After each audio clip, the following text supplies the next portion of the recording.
Bismillahirrahmanirrahim. Assalamualaikum warahmatullahi wabarakatuh. Alhamdulillahirrahmanirrahim. Nabi nasta'inu ala umuri dunia waddin wa ala alihi wa sahbihi ajmain. Pertama-tama puji dan syukur marilah kita panjatkan kehadirat Allah Subhanahu wa taala. Shalawat dan juga salam semoga tetap tercurah limpahkan keharibaan paduka mulia yaitu habibana wa nabiyana Kanjeng Nabi Muhammad sallallahu alaihi wasallam. Tak lupa kepada para keluarganya, kepada para sahabatnya, kepada para tabi'in atba tabi'atnya, dan semoga sampai kepada kita selaku umatnya. Amin ya Allah ya Rabbal Alamin. Teman-teman yang saya hormati, Bapak dosen yang juga sangat saya hormati, terutama Bapak dosen dari mata kuliah Manajemen Sumber Daya Pendidikan. Alhamdulillah pada kesempatan kali ini saya bisa berada di hadapan teman-teman semua, yang mana pada kesempatan kali ini saya akan mempresentasikan artikel yaitu tentang perubahan kurikulum di Indonesia dan dampaknya bagi dunia pendidikan, yang mana dalam artikel tersebut saya akan membahas beberapa pembahasan. Yang pertama yaitu konsep kurikulum, yang kedua ada kebijakan kurikulum, yang ketiga ada perubahan kurikulum, dan yang keempat ada dampak perubahan kurikulum di Indonesia. Namun sebelum masuk ke dalam keempat pembahasan tadi, terlebih dahulu saya akan membahas tentang latar belakang dari perubahan kurikulum di Indonesia. Sistem dan mutu pendidikan di negara kita masih tertinggal jauh dibandingkan dengan negara-negara lain karena masih banyaknya masalah yang tidak segera dibenahi oleh pemerintah di Indonesia. Di samping itu, reformasi kurikulum pendidikan yang sudah diadakan pembaharuan itu juga kurang membawa dampak positif terhadap perkembangan mutu di dunia pendidikan, sehingga sampai saat ini mutu pendidikan di Indonesia itu masih tertinggal jauh. Kemudian dalam mensiasati mutu pendidikan yang rendah tersebut, pemerintah itu mengadakan beberapa perubahan kurikulum dari masa ke masa, yang mana perubahan tersebut bertujuan untuk melengkapi kurikulum yang sudah ada sebelumnya. Nah, itu adalah latar belakang mengapa terjadinya kurikulum di Indonesia. Kemudian masuk ke dalam pembahasan yang kedua, yaitu tentang konsep kurikulum. Istilah kurikulum itu sudah dikenal jauh sebelum satu abad yang lampau. Nah, istilah dari kurikulum di Indonesia juga mulai terkenal ataupun dikenal sejak tahun 50-an. Itu konsep dari kurikulum. Kurikulum itu merupakan kumpulan mata pelajaran yang harus disampaikan guru dan dipelajari oleh siswa.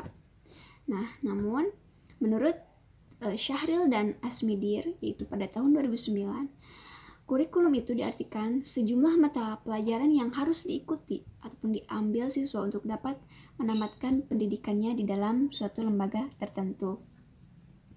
Itu yang dinamakan kurikulum ataupun konsep dari kurikulum. Kemudian yang kedua itu ada kebijakan kurikulum.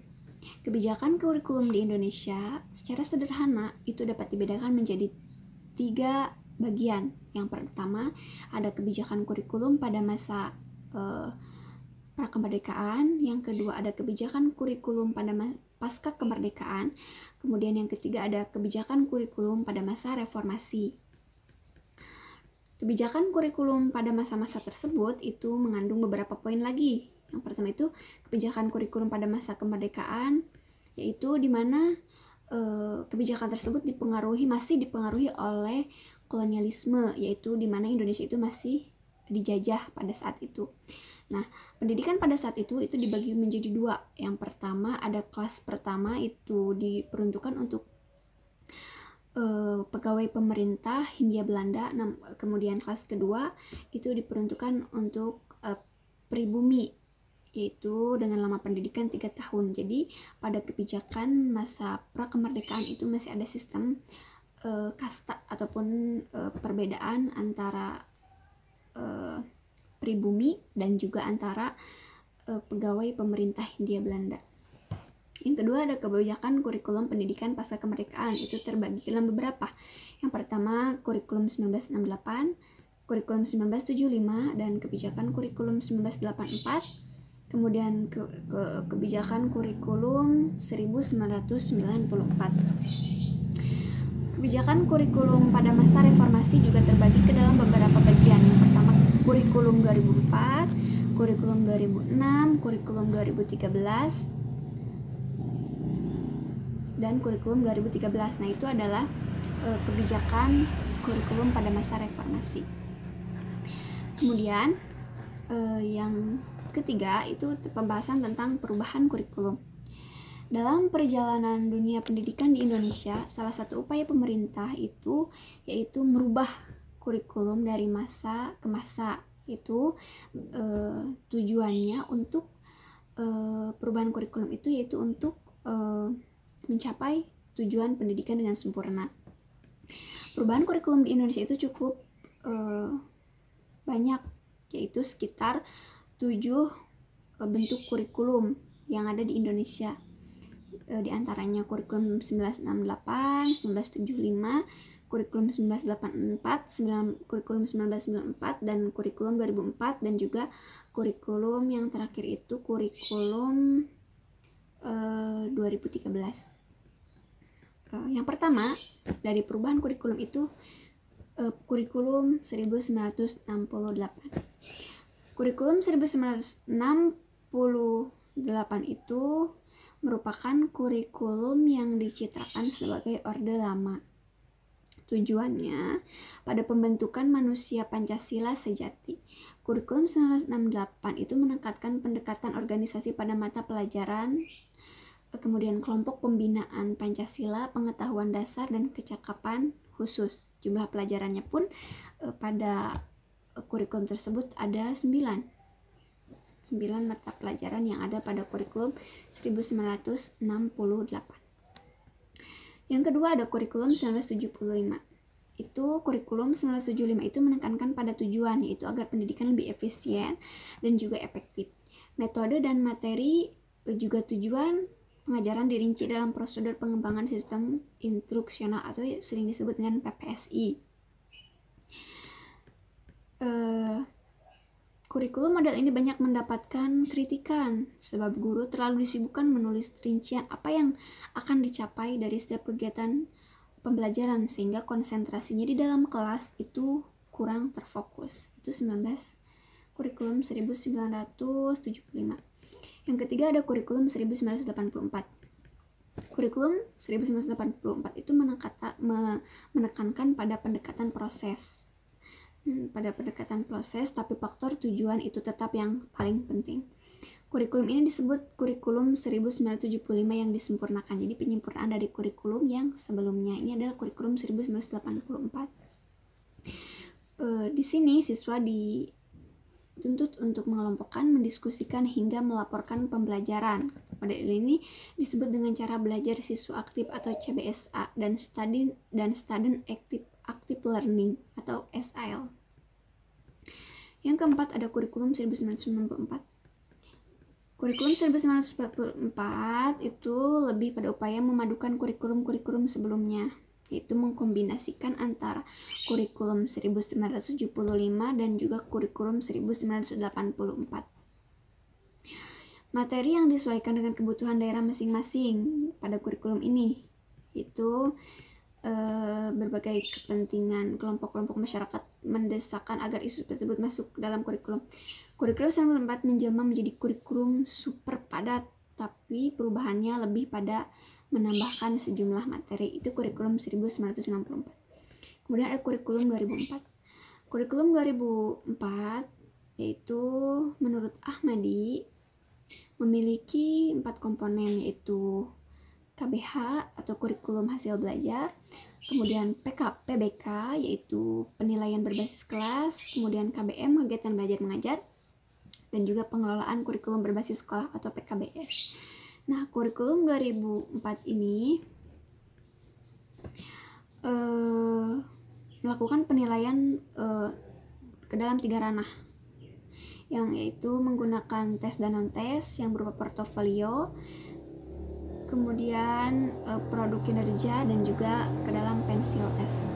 KBM itu diarahkan pada kegiatan aktif siswa dan membangun makna atau pemahaman. Guru tidak bertindak sebagai satu-satunya sumber belajar, tetapi sebagai motivator yang dapat menciptakan suasana yang memungkinkan siswa dapat belajar secara penuh dan optimal. Itu adalah kurikulum 2004. Jadi bukan hanya guru yang aktif, tapi juga siswa dituntut untuk aktif dalam kurikulum 2004 ini. Kemudian ada kurikulum 2006 atau yang sering disebut dengan KTS. Ketika KBK itu diberhentikan atau kurikulum yang sebelumnya diberhentikan, maka muncullah kurikulum ini. Tinjauan dari segi isi, proses penyampaian target kompetisi, pelajar oleh siswa hingga teknis evaluasi tidaklah banyak perbedaan dengan kurikulum 2004, jadi tidak jauh beda dengan kurikulum yang tadi.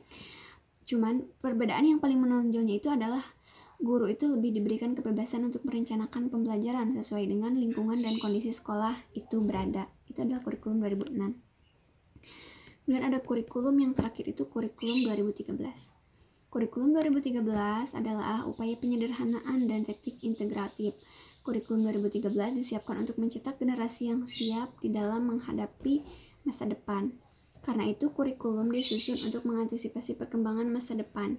Titik beratnya yaitu mendorong peserta didik atau siswa mampu lebih baik dalam melakukan observasi, bertanya, kemudian menalar, dan mengkomunikasikan ataupun mempresentasikan apa yang mereka peroleh dan mereka ketahui setelah melakukan ataupun menerima materi pelajaran dari guru. Nah, itu adalah kurikulum 2013. Nah, dari beberapa tadi 7 kebijakan kurikulum yang sudah saya bahas tadi, ada sekarang itu dampak dari perubahan kurikulum tersebut. Dampak dari perubahan kurikulum tersebut itu pada dasarnya setiap implementasi kebijakan kurikulum yang dilakukan oleh pemerintah sangat ditentukan oleh kemampuan guru mengimplementasi dengan benar. Implementasi itu sedikit banyaknya dipengaruhi oleh persepsi dan intervensi yang dimiliki oleh guru-guru. Dampak dari kurikulum, perubahan kurikulum itu berdampak baik dan juga berdampak buruk bagi dunia pendidikan. Dampak baiknya yaitu siswa tidak tertinggal dengan perkembangan zaman, tapi itu juga harus didukung dengan kepala sekolah yang bermutu, guru yang bermutu, dan juga pendidik dan juga peserta didik itu sendiri. Kepala sekolah yang bermutu itu harus berhubungan baik dengan bawahan, kemudian guru yang bermutu itu harus memberikan pelajaran yang sesuai dengan tujuan, kemudian siswa yang bermutu itu harus dapat menjadi giat belajar atau menjadi siswa yang kreatif dalam memecahkan suatu masalah. Itu dampak positif. Jadi dampak positif itu siswa tidak akan tertinggal atau tidak akan terjadinya ketertinggalan. Jadi siswa itu akan mengikuti perkembangan zaman yang semakin maju. Kemudian untuk negatifnya adalah mutu pendidikan itu menurun, dan perubahan kurikulum yang begitu cepat menimbulkan masalah-masalah baru seperti menurunnya prestasi siswa. Hal ini dikarenakan siswa tidak dapat menyelesaikan diri dengan sistem pembelajaran pada kurikulum yang baru. Itu adalah dampak dari perubahan kurikulum. Ketika kurikulum dirubah, tidak semua guru mampu untuk mengimplementasikannya sesuai dengan kemauan pemerintah. Nah, oleh karena itulah prestasi siswa pun akan menurun ketika guru tidak mampu untuk mengimplementasikan kurikulum tersebut sesuai dengan